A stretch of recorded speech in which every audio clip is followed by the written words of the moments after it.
time, yeah, making a difference, one cup at a time, tea time. So be sure to grab your tea, grab a seat, and tune in to Miss Liz. Tea time, making a difference, one cup at a time, tea time, yeah. Tea time, time.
Well, good morning and welcome to Tea Time with Miss Liz. That's right. We are in December. This is the last month of 2023 and we are rounding it down. We got 7 tea times left for the year and then it's big, huge reunion time.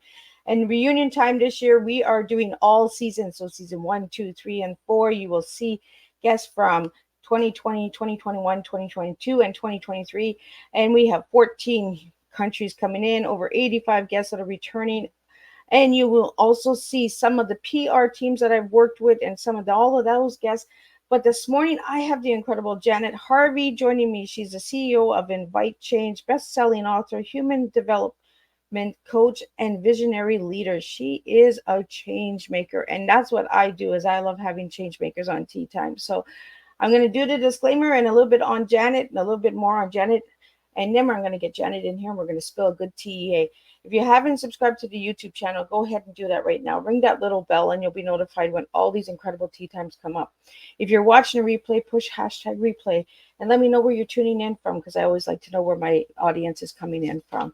So a little bit on Miss Liz on how we do this. Disclaimer for Miss Liz's Tea Time live show. Miss Liz myself is going live using StreamYard. Before leaving a comment, please grant StreamYard permission to see your name at StreamYard.com. Please be advised that the content brought forward for any Tea Time show hosted by myself, Miss Liz, is always brought forward in good faith. However, may bring forward dialogues and opinions that are not representative of my platform. The facts and information are perceived to be accurate at the giving time of airing. All Tea Time guests and audience participants are responsible for using their good judgment and taking any action that may relate to the discussion. The content brought forward may include discussions for some where they may be emotionally at risk. It is significant to know that this show is engaging in discussion forums only to offer and inspire awareness and connection and is not providing therapeutical advice. If you have any questions about the disclaimer or the panelist discussion, you may freely contact me, Miss Liz, through my email at bookingmissliz@gmail.com. Moving forward, should you choose to voluntarily participate in any show in any aspect, I myself, Ms. Liz, welcomes you. And should you decide that the show is not made for you at this time, I respect those wishes and will see you at a later show at a later date and time. And again, all tea times in 2023 are done on Thursday, 10, 3, and 7 p.m. Eastern Standard Time. If it's a different date on Thursday, it's a rescheduled tea time or a surprise guest that wants to have a second cup of tea with Ms. Liz. So now a little bit on Janet. Well, Janet Harvey is a best-selling author of award-winning leadership and coaching books, Invite Change, Lessons from 2020, the Year of No Return, and CEO of Invite Change, a human development organization specializing in generative learning and coaching that shapes a world where people love their life's work. As a visionary leader in the global professional coaching industry, Janet Harvey is an international coaching Federation Master Certified Coach and accelerated educator who has engaged leaders, teams, and global enterprise to invite change that sustain well-being and perform excellence. As Janet shares, coaching is in its many forms has its roots the effects of awakening consciousness and doing so in a highly accelerated fashion that improves productivity and financial outcome while also generating a healthier workplace climate. Janet Harvey uses her executive and entrepreneurial experience to cultivate leaders in generated wholeness, their signature generated coaching and learning process to be in future fits. Let me get Janet in here and I can grab some tea and we're going to have a good conversation this morning. Leave your questions and comments in the bottom and we'll get those into Janet as well. Good morning, Janet. Good morning, Miss Liz. Lovely to be here. It is awesome to have you here. I can't believe it's already December. Like this whole year just flew right by. I'm just like, where'd it go? Where'd it go? Right? Well, I went into all the amazing people you've interviewed and all of your audience that's benefited from those things that they've shared. And, people who are in the world like you, creating opportunities for people to learn and remember self-love, doesn't get any better, Miss Liz. Good work. Well, thank you so much, Janet. So I want to get started how I do all of these tea times. Janet, who were you as a little girl and who are you now as a grown woman? I'm going to tell you they're one and the same. There's this great picture of me when I was 2, sitting on the kitchen floor of my grandmother's home with this big grin on my face, having just dumped over the trash. And it is a story that gets told in our family. I'm the youngest of 4 children, and I always have joy. In my essence statement, it ends with riding on the winds of joy. My husband can't believe it that I wake up in the morning, immediately awake, and I always have a smile on my face and usually laughing. I feel blessed to be gifted that way, and it is what I spread. Even if I'm walking down a major city street, I always have a smile on my face, and I say good morning or good afternoon or good evening to whoever I walk by, and they're always surprised. And I know in that moment, it's like giving them a God wink. It's awesome. I love that you have that little giggle in the morning, right? My nickname is Giggle, so when I get tired, I always throw that little giggle, and everybody's like, "Oh, Elizabeth is tired; she's giggling." You know, we don't giggle enough. Just the word giggle. How can you not I know laugh? it makes you laugh, doesn't it? Yes, it's great. So, Janet, what got you into leadership? Wow, that's a big question. I don't know that anybody makes a conscious decision to be in leadership. Because I was the youngest and there's a pretty good spread to my next siblings, and both of my parents worked all day long. So I was quite independent very early. And I was also a competitive athlete, first in swimming and then in figure skating. And I used to get up at 4 o'clock, make myself breakfast, and walk through the park to the outdoor skating rink to train before I went to school. So self-leadership was something that came very early for me, and I became very resourceful.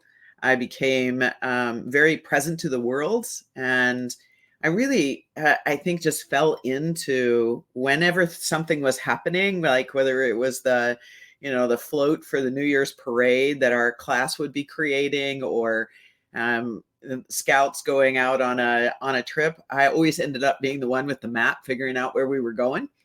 And I just love life. And leadership for me is about bringing everyone around into the love of life. And to me, that's what leadership does. Well, I found when I did my homework that you have to lead in learning, leading, and living. And that's kind of what loving is, right? Yes. So what do those 3 words mean to you, Janet? I am an insatiable learner. And I think that I will never have enough breaths in my life to discover all the things that life holds for us on planet Earth and in this universe. And I chuckle sometimes when people say, "Oh, I'm so bored," because I know myself that when the minute I'm bored, I'm like, I must be doing something that's not enlivening my being. Shift. right? That's my responsibility to choose how I'm relating to my lives. And that's a principle of personal sovereignty that I've been working with leaders and teams about all over the world for many years now. And it's what came in. Those three words really hold what I accept responsibility for. I'm never a victim in my life. Somehow I got myself there. I was part cause or agent of that experience that was unpleasant, uncomfortable, and sometimes rather horrific. And in that moment, to accept responsibility that, you know what, I didn't listen. I didn't listen to my heart, didn't listen to my gut. I didn't listen to my head that knew better than to put myself in that situation. Okay, I have the choice now to take a nice deep breath and go in a different direction. And in the meantime, also give myself a moment to reflect. How did I fall asleep? What did I miss? Right? What wasn't I paying attention to? What distracted me from what was really going on to be looking at this thing over here going, it's really not the shiny bauble I thought it was. Right? And I think the power of reflection is inherent in learning.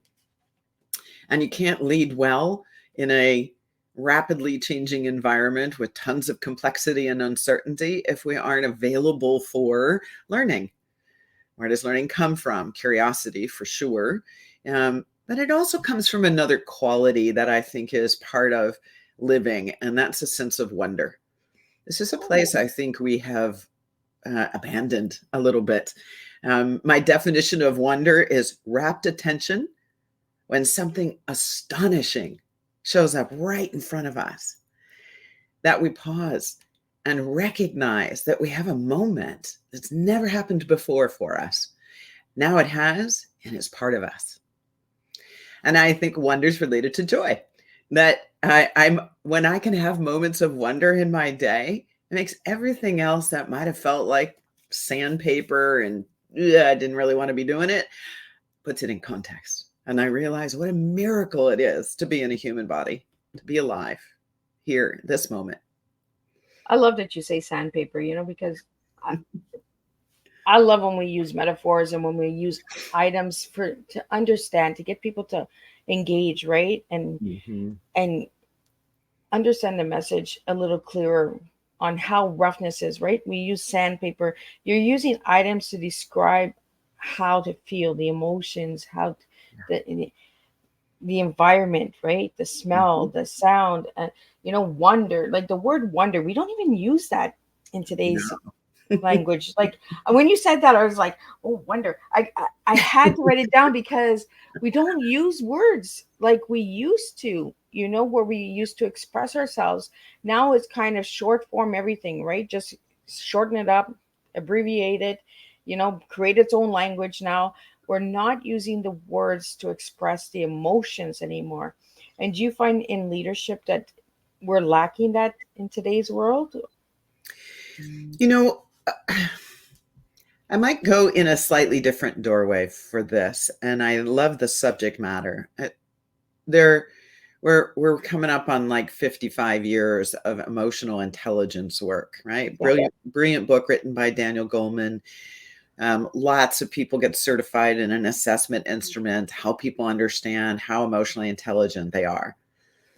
What I worry about is that's all up here in the head, and it's rear view mirror. And I think that I'm working on a little hypothesis, and it goes directly to what you're talking about with metaphor. We've lost the language to describe the experience we're having. That's exactly where I was going. We can't describe the experiences anymore. We want to keep it really short form and it was okay. Yep. No, don't, express, open it up. Yeah. And I love deep conversation. So I love where this conversation is going this morning, because, sometimes we have to serve a deep tea and strong tea for people to open that mind and heart. And I love that you said, Janet, that it's here. And that's what makes me afraid is the emotional intelligence is here, not here. Yeah. But I think there's hope, right? Yes. The way you hold and that's kind of a jargony word, but you convene a conversation that is safe for people to think about their own lives as they're listening to whoever you have as your guest, having a conversation with you. You're opening up the treasure chest that is a person's life. And your listeners get a chance to open their own treasure chest at the same time, see their lives. And I think this is the beginning, that when we convene spaces where people can hit the pause button on the crazy, busy, highly engaged, transactional, gotta go, gotta go, gotta go, gotta go. No, you don't gotta go. You got to slow. Yeah. Take a moment, pause. And in those moments, most people feel uncomfortable. Yeah. Right? That their fear shows up, their anxiety shows up, and they don't want to feel that. So they stay in action to not feel the emotions. But here's the crazy irony. If we stay for a moment longer than our discomfort, we exhale. We exhale. And in the exhale, and even just a gentle turn of our head, drop in the shoulders, soften the eyes, we reset our parasympathetic system. That's all it takes. That's all it takes. And if we gave ourselves permission to do that 3 times a day, right? Tea break in the morning, when we finish our lunch before we go back to work, before our monkey mind gets us revved up. And if we do it, I tell my clients this all the time, do this for a few minutes before you leave the office, so that when you go home, you're not tethered. There's no dangling threads cording you back to work, and you're available for your partner and your children and siblings or friends, whoever is around you. You're available for receiving the love of the people that are in your life. Yeah. Those are conscious choices that we can make, and they're small things, but they are incredibly empowering to the restoration of wonder and joy. Right? I always tell my kids, little steps are better than big jumps, because then you have the time to experience the experience, you have that moment to enjoy it. Yeah. Don't be so fast. And I love that you said, Janet, that, we stay so focused in action, so we don't deal with the emotions. We don't deal with the, I think that's how the world has been. It's just go, go, go, go, go. And when we pause, then we start to shut down because we don't understand the pause anymore, because we're so go, go, go all the time. Okay. And that's why I like to have tea with my guests, and I like to slow them down a little, and I like to slow my listeners down a little and just say, take the moment, join me for an hour 3 times on Thursday, and just slow your minds down and get into the heart. Because I feel that there is hope out there, like you said, Janet. Yeah. When we open up the heart, there's amazing hope coming. And I love that you said that, listen to the gut, because we don't talk about the gut, listening to the gut. Now, as a leader in Invite Change, when you work with your clients and your coworkers, do you tell them to listen to the gut? All the time. There's a wonderful body of work called M-braining. Little m, capital B, so M-braining. And this body of work came forward about 20 years ago, and it was really capturing some science work that's been happening to understand that there are many sources of brains in the body, and that actually the heart and the gut brain have been around longer and are more profound in our lives than the front of our brain, where the executive function is, where everybody thinks, I have to be analytical, I have to be objective, I have to be disciplined, I need to, follow the path. And we've gotten a little out of balance with the other aspects of the brain that are more about intuition and our sensory system. And that's actually the pathway to the heart, where we can feel the affect, the influence, the impact of the experiences we're having.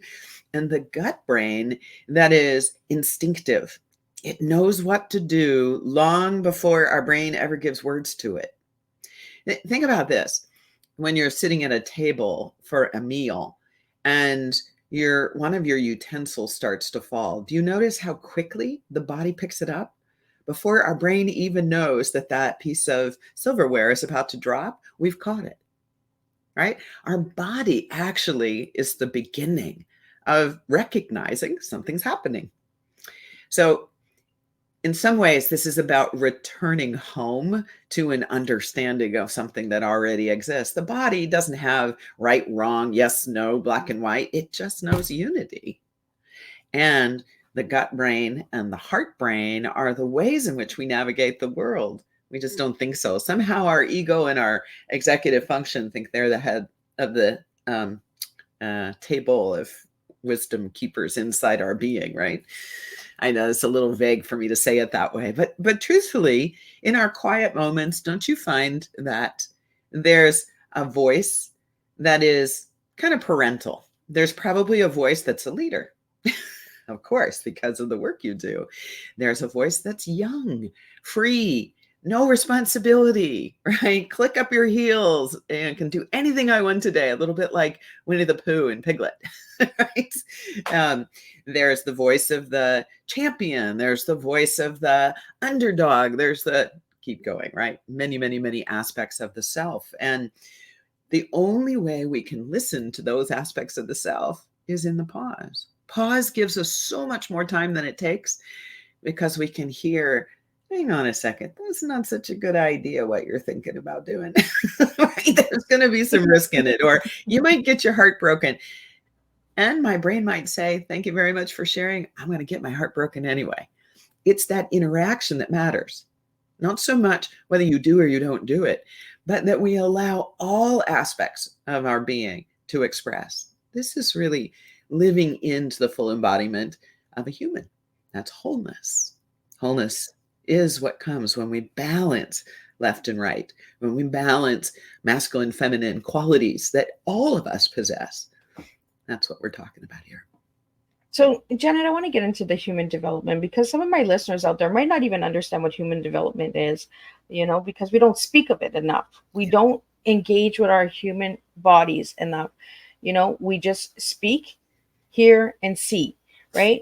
And the rest of it, we don't think. We don't, a lot of people are, I'm just going to do it because I can. Right.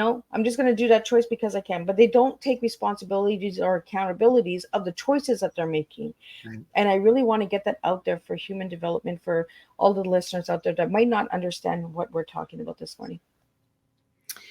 One of the questions I've been asked a lot this year when I'm on podcasts like yours is, why do you do what you do?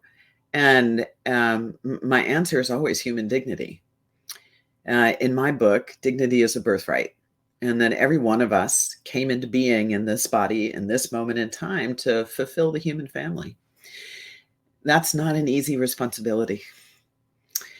You do realize that we are animals, like we're part of all the relations on the planet. That's why we giggle and we act silly, because we are animals, right? We are animals. We're animals that are wired for social connection. So in the absence of it, we suffer. And because we crave that social connection, we stay with our family for the longest of any animal species. We call 18 as the age of majority. But truthfully, the human brain doesn't fully develop until age 30. We spend a long time becoming the adult, and we have a lifetime from 30 forward to unlearn all the things that we put in place to stay safe until we were fully developed at 30 to accept that responsibility.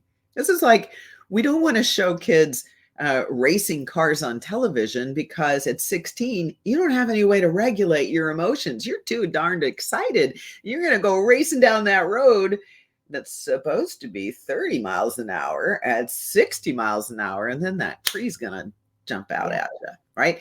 So this is the human developing takes time.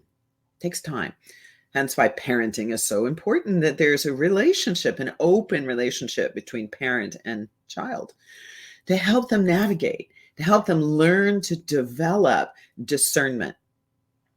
That you might get me on a soapbox here, but I know everybody says be non-judgmental or suspend your judgment. And that's like asking the human body not to breathe. Right? We make sense of the world by discerning. To judge and to use judgment is to discern. It's critical thinking. To ask the question, what's the evidence of that? Where did that situation come from? What's the background of these people? Are they really experienced enough to be telling me this information? Right? This is exercising our judgment is something that's critical to our ability to determine what's safe, what's not, what's in service and what's not. When we are judgmental, right? When we want to push back on somebody, raise our voice, out of proportion to the situation. Maybe we're yelling or maybe we're sobbing, right? An extreme emotion. It's usually because we feel insecure. It's not about the situation out there. But because we've lost a connection to it, we don't realize that. So we're mean to each other. Do you see the roots of indignity? Yep. And we close our eyes to things that are horrific. The homeless on the street, the children who don't have shoes that are walking around barefoot and it's 32 degrees outside. We don't look. We don't look because it would require us to pay attention to our own heart that says, but the grace of God, that would be me. So to return to a sense of dignity that is a birthright for each of us is why I do the work that I do, to help people wake up, see what's actually occurring, and realize there is gentleness and compassion and kindness in the world. And it starts with me. How am I being with me? Can I be kind to myself? And can I pay attention to my responsibility to choose in ways that sustain being kind to myself? That's my human development. And the more that I do that, the more I can see what's in the world. And I can make my choices about where am I equipped to contribute in some way. It might be as small as walking down the street with a smile and saying good morning or good evening to someone and helping them to remember, oh yeah, that's right. I'm around a bunch of people. I'm not, eyes closed walking down the street to my next transaction. To something more magnificent, like giving $20 million to pay off the scholarships that people had and were thinking they had to pay back. They don't have to because somebody stepped in on their behalf. These are obviously two extremes, but they're all part of the same human family. How do we begin to give priority to how do we restore dignity with each other? That's why I do what I do. And I am so glad that I have you here because I've been trying to get this out for 4 years out there for people to just open their mind and hearts and pay attention. Do the mirror. The mirror. What is bugging you about that person is lying within you. Yes. Whether you want to admit it or not, it's something that is eating at you. You're getting frustrated because this person is doing this or doing that, and then you have to look at yourself and say, well, am I doing that in some way? Is that why it's bugging me? Or am I not doing it and I want to? Because sometimes that's where the judgment comes in, is we judge others that we don't understand because we're too afraid to try it ourselves. Right.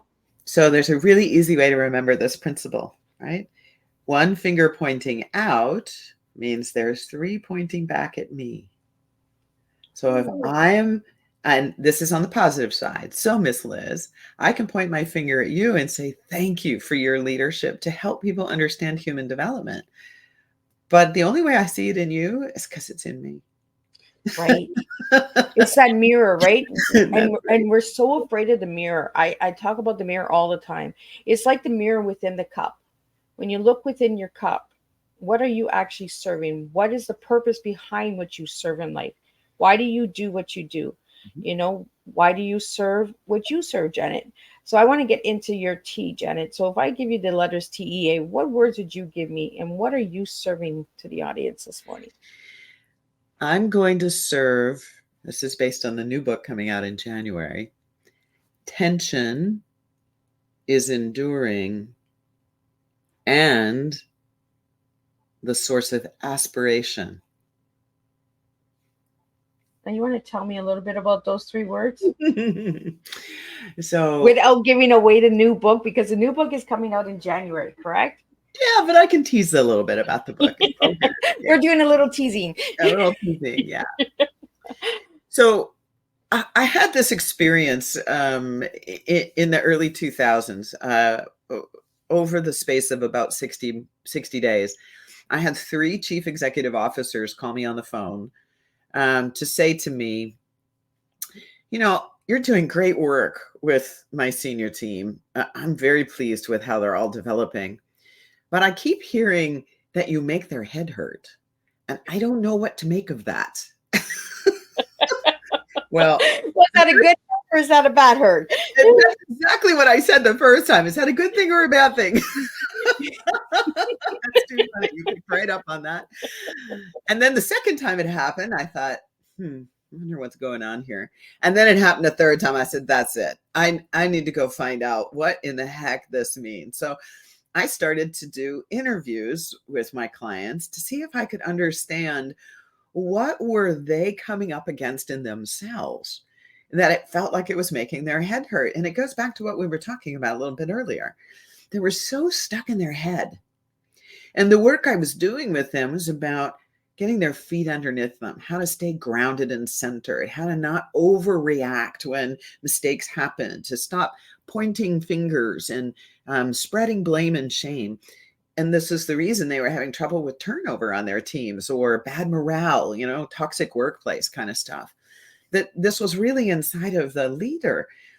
Where inside of you have you decided you're inadequate to the job? Because right now you're making everybody else miserable.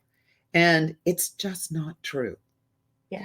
So, we often talk about the judgment as we're mad at somebody or disappointed with someone, or we disagree strongly.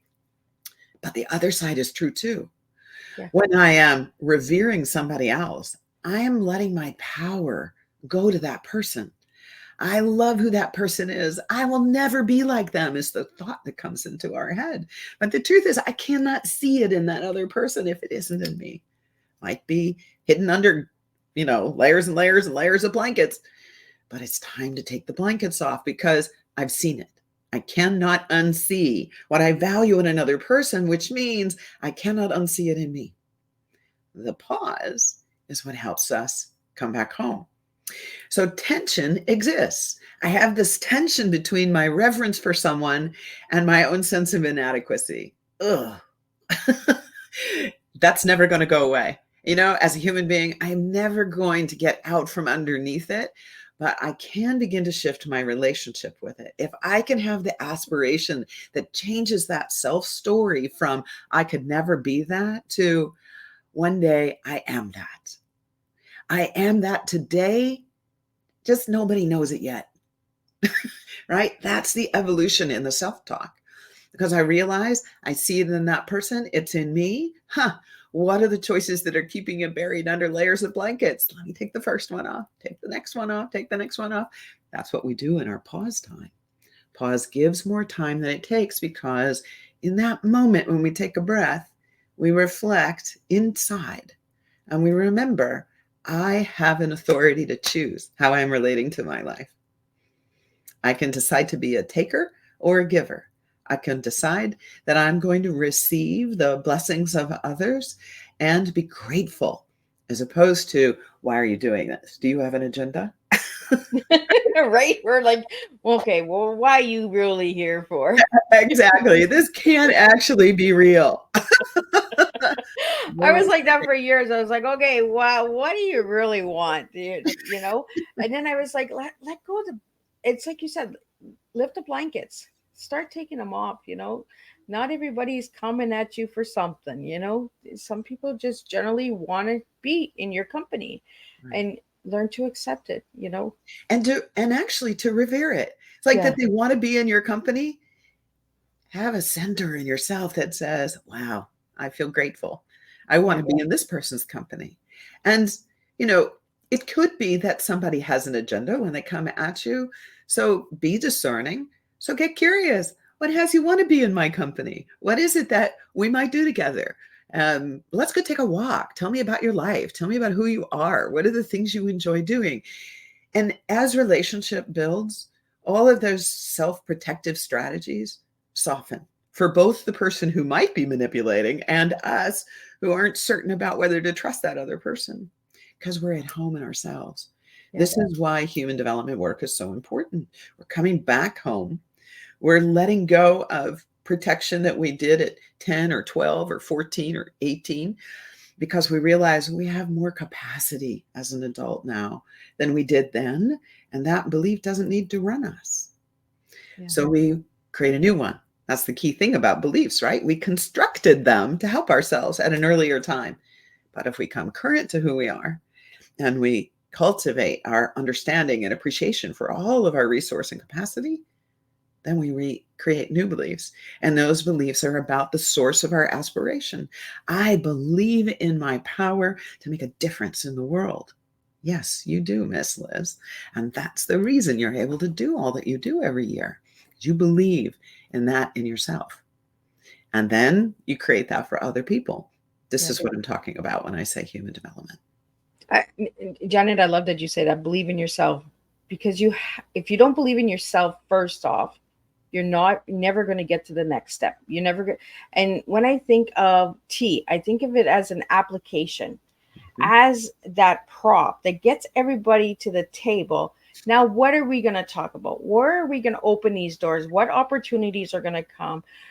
And it comes back to the name of your business, Invite Change. You know, when you bring a prop to the table and it opens up that conversation, you're inviting change. You're inviting movement and opportunities. So I have a question here from a guest, that a viewer, and they want to know how you got the name Invite Change.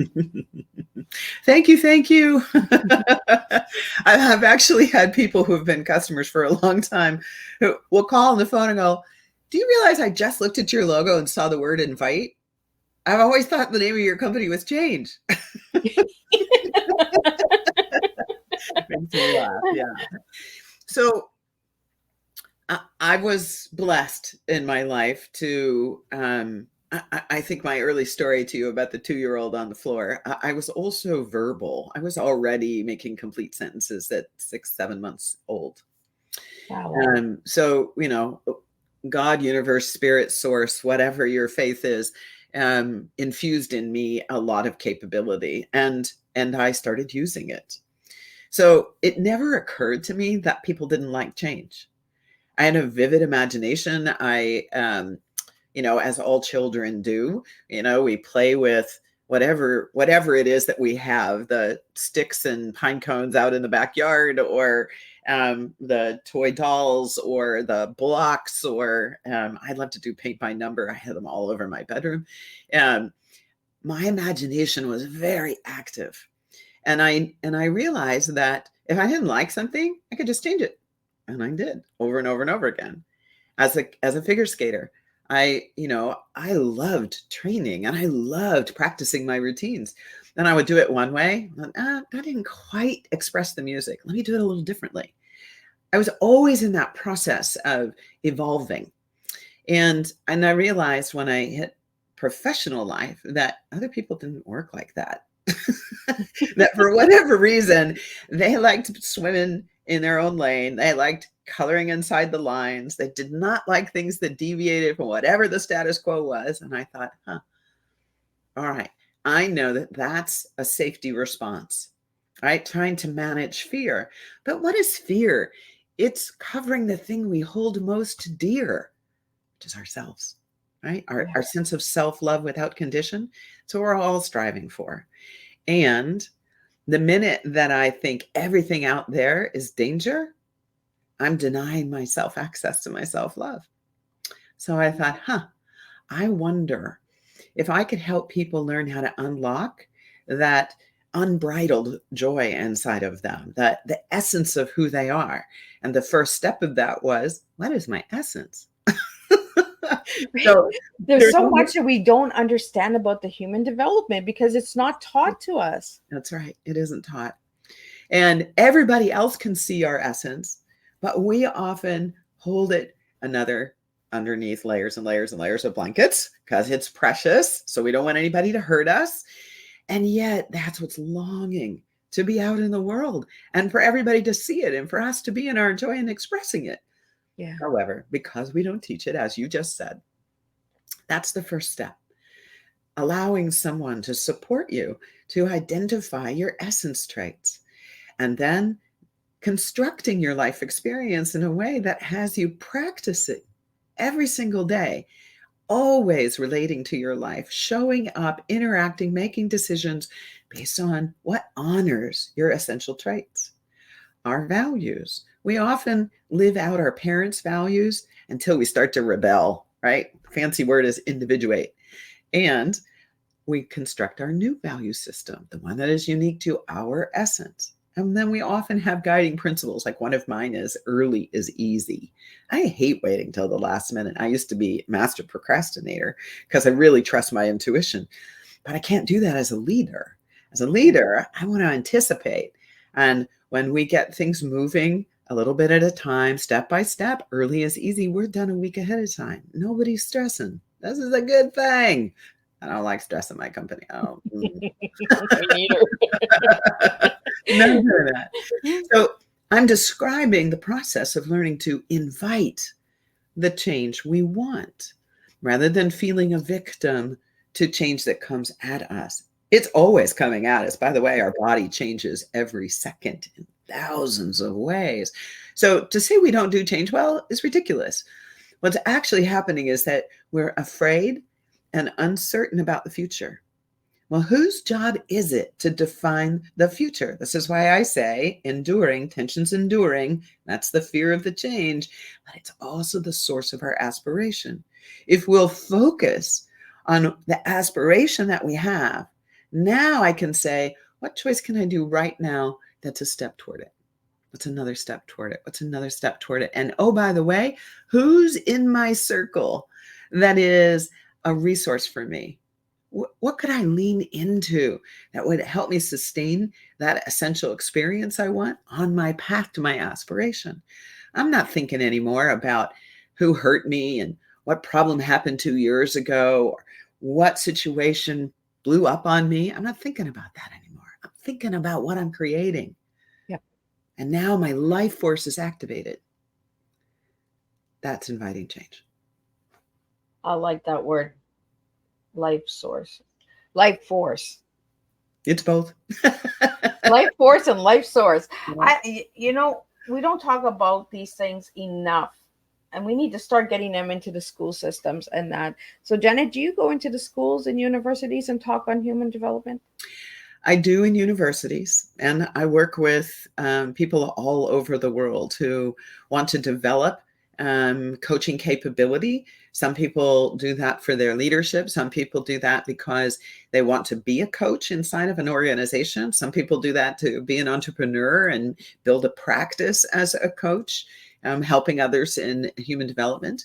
Some people just to have personal growth, right? The journey of learning how to deeply listen to another human being beyond the words, to the essence expression that's right in front of us. Learning that capability is mindset and skill set. And it fundamentally makes life better, which is why we say shaping a world where people love their life's work. What is our life's work? For me, my life's work is about human dignity, right? For you, your life's work is about giving people a moment for tea, pause and remember themselves. Each person knows what their life's work is, but they've lost sight of it. It's not right on the tip of their tongue. And this is the value of working with a coach, is that you come back home to yourself and you begin to accept responsibility to choose from an inner authority how you're going to relate to your life so that you are living the life you love. Yeah. Well, it's coming right back to that cup of tea, right? Coming back to the within yourself, and this is what we do on Teatime is we serve within. We serve what is within you. I say it all the time. I cannot serve my guests. I can only host my guests because they have to do the serving. They have to bring the story. They need to bring the reason and the purpose and why they do it. You know, I just bring the flavors and blends, and I just say, let's have a good old tea party here, and let's serve some good joy. You know, get some good information out there, get some positive out there. You know, we're stuck in a society where it's so heavy and so dark sometimes that it makes it hard to understand the human development of change. And change is scary. You know, nothing good grows in easy and comfort. I say this all the time to my kids. You put that seed in the ground, when you plant that garden, you need to water it, but it's in the dirt, it's in the dark. It needs that love, it needs that support, just like we do as individuals. It's like you said, we need that human connection, right? We need that um, understanding one another. I want to talk about the book that you have out. It's called Invite Change. So you want to share a little bit about that book, Janet, and the one that's coming out in January? Sure. So when I wrote the book, Invite Change, Lessons from 2020, the Year of No Return, it was, I started writing in July of 2020.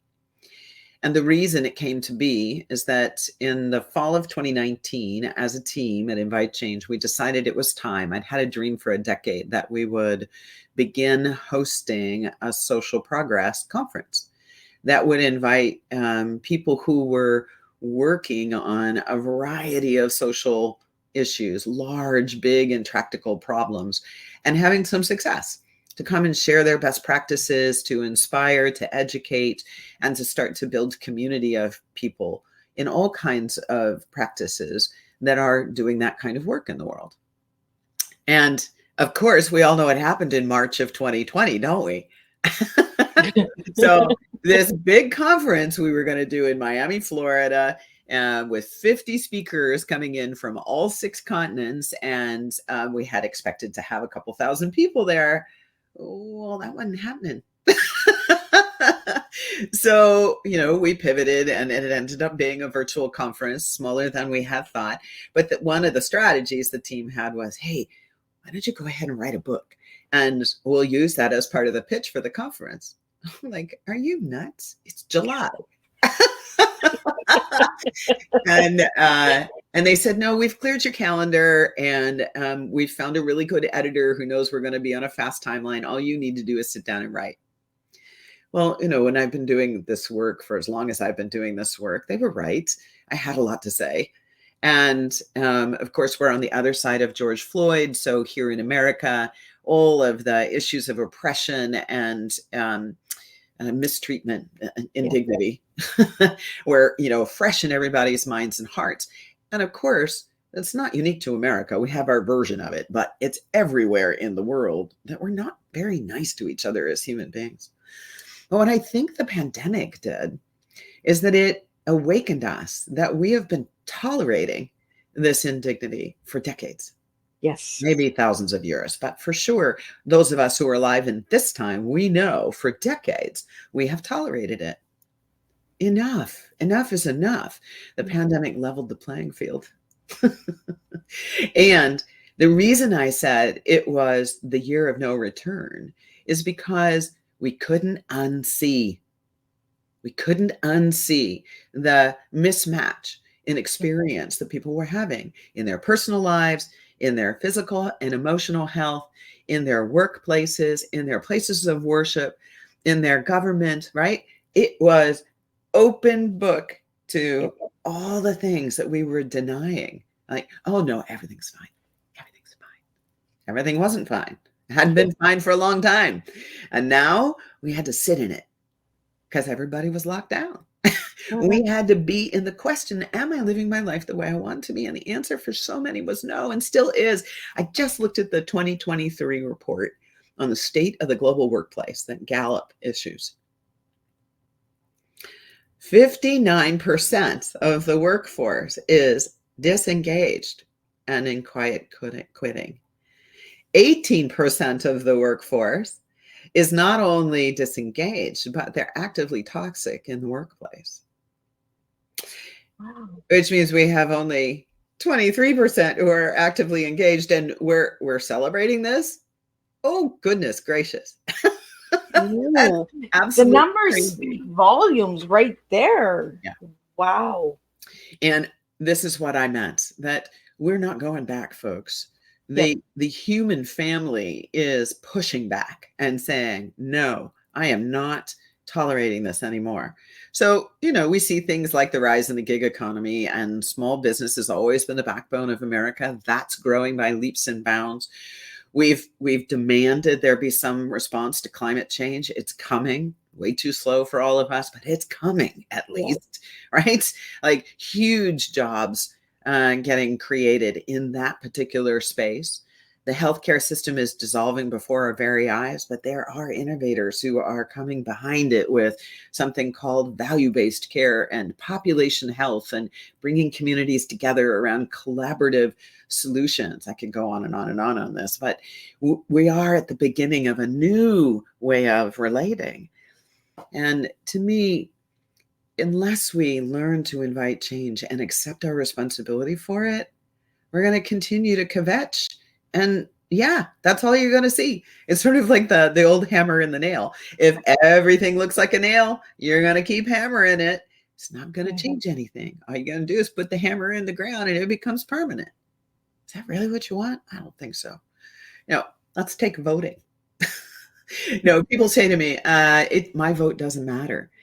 So here's what I've been doing, Miss Liz. I've been asking people, do you know where your water comes from?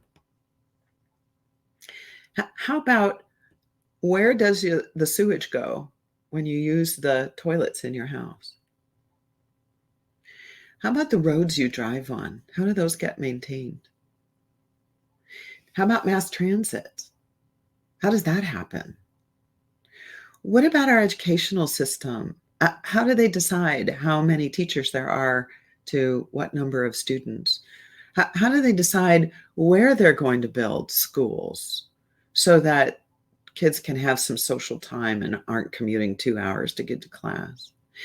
In other words, these are all things that our taxes pay for. Everybody wants to make taxes wrong. It's like, but that's how we create our life, living in a place of 370 million people, right? Taxes are things that we pay so that we have access to the services that makes our life easier. That's a reciprocal relationship. Yep. Would we do it better all the time? Absolutely. And that's what voting is, right? Get informed, be involved. Even if the only thing you do is your local city council, go to the city council meeting and find out how they're making decisions on your behalf, because they're changing your life. Yep. You don't have to be a victim to it. And Janet, I really think that's important, because I hear that all the time. My vote doesn't count. It doesn't matter. Well, then don't complain about the changes that are not being made, because you're not speaking up. You're not using your voice. You're not bringing the change that you want to see. You're just allowing it to be, no, it's fine. Yeah. And it's not fine, right? Yeah. People are suffering. It's not fine. And that's up to each of us to step up. Yeah. And well, it's that mirror again, right? Look in the mirror. If you want to complain about politics, fix it. Right. Stand in front of the mirror and fix it. That's exactly right. And stand in front of the mirror and say, you know what? I am resourceful. I am capable. I am creative. I am a part of this community. My voice matters. Yep. And then go to a meeting.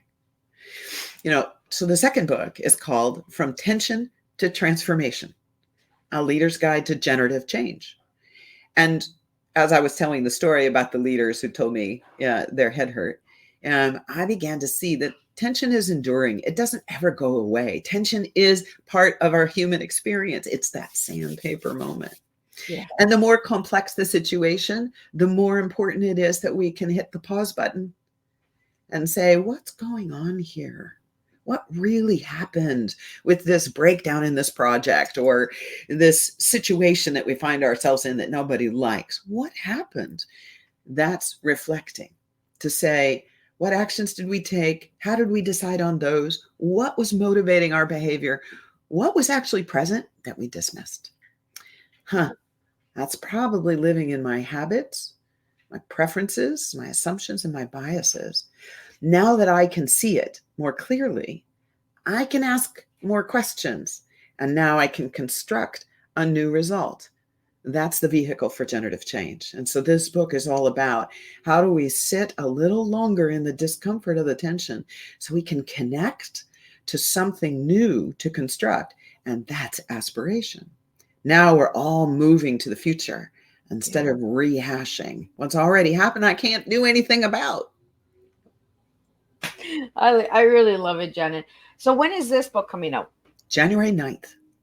So are you super excited about this one? I'm super excited. Yeah, absolutely.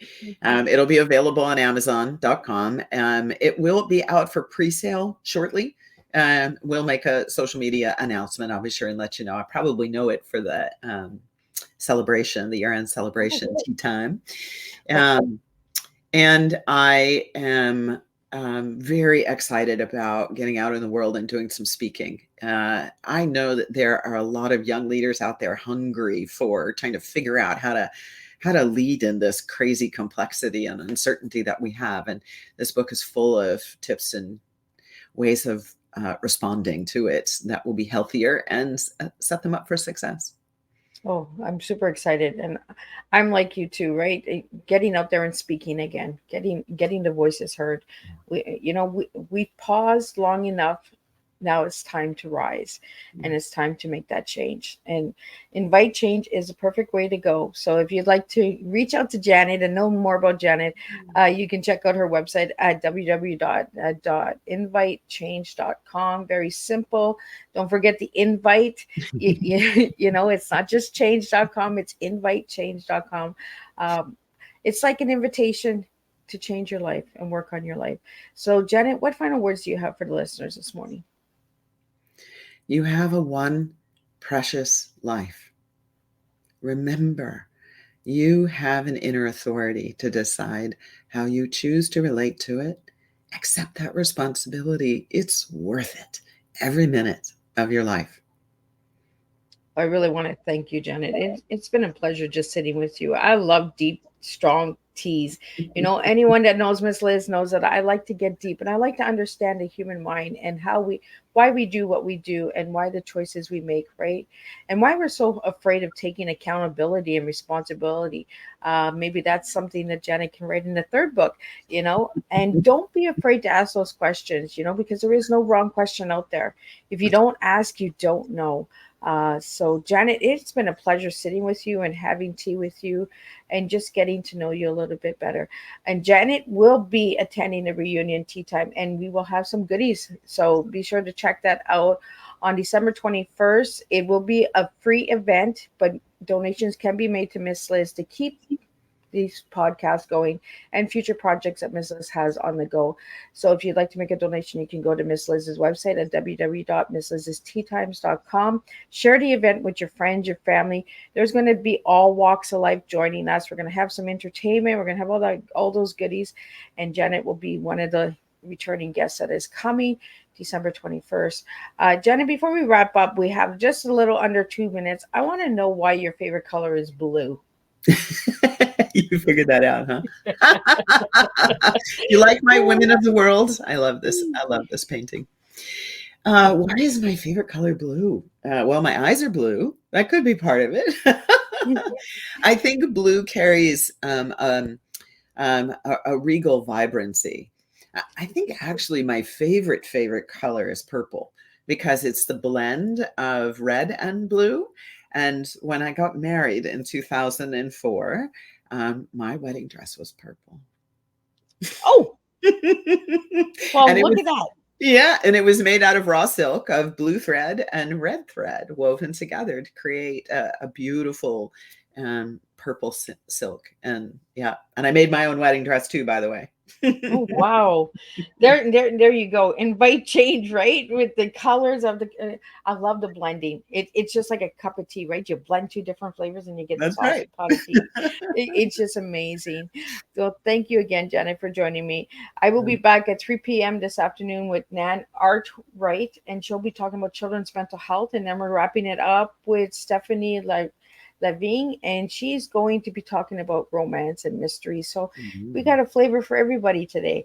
If you'd like to know more about Miss Liz, check out the website again. Again, Janet, thank you for joining me. And again, check out Janet's website, www.invitechange.com. If you have any questions or comments that you'd like to reach out and connect with Janet, you're more than welcome to send Miss Liz a message. Until then, I'll see everybody at 3 p.m. for the second tea time of this week. Thank you, Miss Liz, for your wonderful gifts to the world.